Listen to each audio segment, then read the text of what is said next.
You're watching the Irish Open 2007. After almost 40 hours of intense poker, we're down to our final table. Let's get back to the action.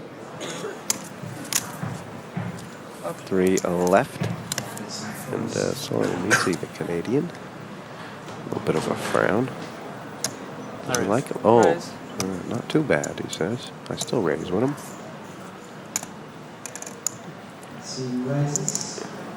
Mitzi's raising requirements now. We've seen her 220,000. not always entirely book raises.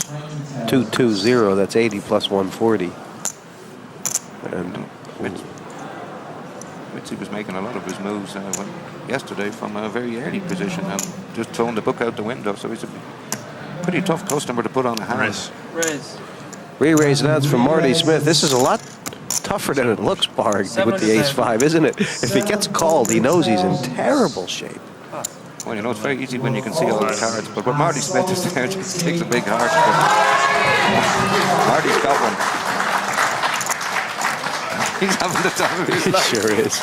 Well, I'll tell you what, he knows what it's like to play for Ireland. He was on an Irish team in a Poker Legends Cup, and they did pretty well.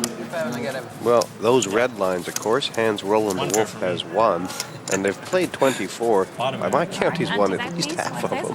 He's probably a little behind schedule. It's 80,000, eh? Raise an ounce from Roland on the button. Was an old Furlong. Has won this title 3 times. Raise to 240. You can take it, that's never going to happen again. Oh, wow. It wouldn't surprise me if Furlong won a 4th one at some stage. The raise is 200,000. Does Marty have a move that's not all in? He's got about 1.6 million. Well, I think he's probably going to re-raise here.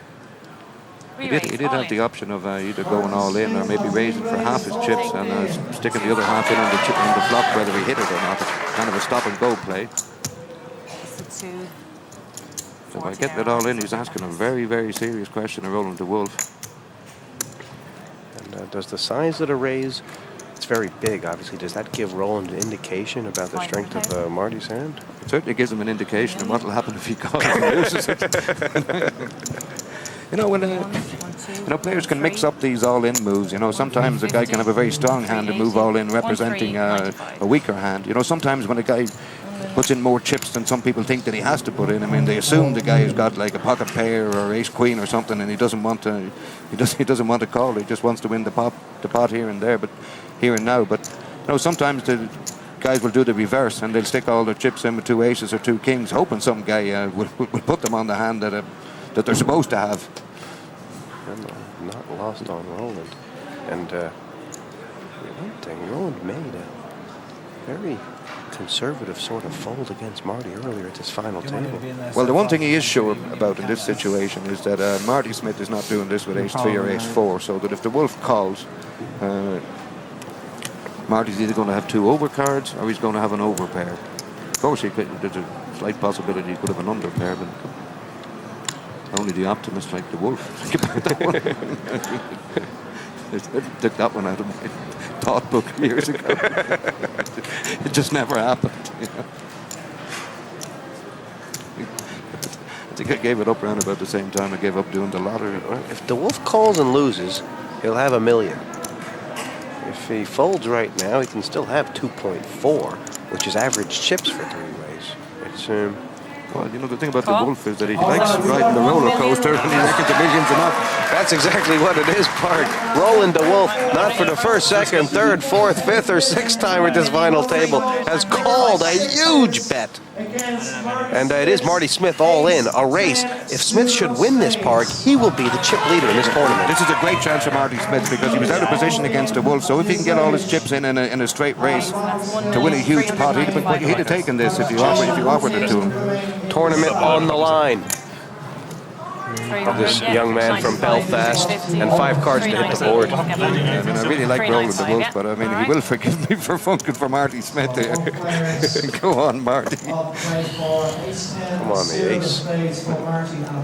You'd say Marty's been due a change of fortune at final tables. But this could be Marty's big breakthrough. They'll be going nuts in Belfast. Oh, there's an ace! And 2 of them! him! Well, in this situation, two of them is the same as one of them, Jesse, because if the Wolf does hit a 6, he will have 6s full. But Yeah, 2 6s in the deck. oh my God! When you're sitting there hoping no 6 comes, and then I guarantee you, but when a card is around about the same size comes, your heart just jumps. Is it destiny? Marty Smith, the chip leader now in this 26th running of the Irish Open. Over 3 million. And, you know, well, Roland has been living by the sword. You know, sometimes when you live by the sword, occasionally you have to dive onto one. Easy and not really bothered by That's it. He is a great for the game as well, the Wolf. The Smith here having the time of his life. And what a move at the right time. Up to 3 million plus for the Orange. From the highlights to the skylights. And, everybody in rapt attention. Marty Smith got the chip lead. And Smith doesn't look prone, Parry, to be giving up his chip lead unwisely. He's still playing a pretty solid game and just limping in to Roland DeWolf's big blind with the suited connectors. Roland with the same sort of hand. Oh boy. check. Here we go. They both checked. Now a lot of cards for Marty Smith to catch. That wasn't one of them. And now DeWolf goes huge favorite, Parry. I think Marty was checking there to raise on the flop. You know, he'd hit a pair in an open-ended straight, which is Bet 150. considered rather good in some circles. Marty's hand looks a lot different now. Can he actually get away from it? No, there's no way he's going to. Just a question of, I know there are some players that even raise in this spot, but I don't think Marty's one of them. What did you say? Call. You pick up something? Roland trying to get a read here. But 7s and 4s, well, good. Still good. You know, I'm beginning to think this could be Marty Smith's day. I mean, he could have lost a huge pot here. Had he either decided to step out and bet the flop, or the Wolf had bet the flop. You know, the Wolf has probably cost himself a big pot by Bet checking the flop. Obviously, he's not to know that. I mean, he's... But you know, sometimes the random factor can come in. The size of this bet, I imagine, Park designed to get a call. And it looks like Roland sized it well.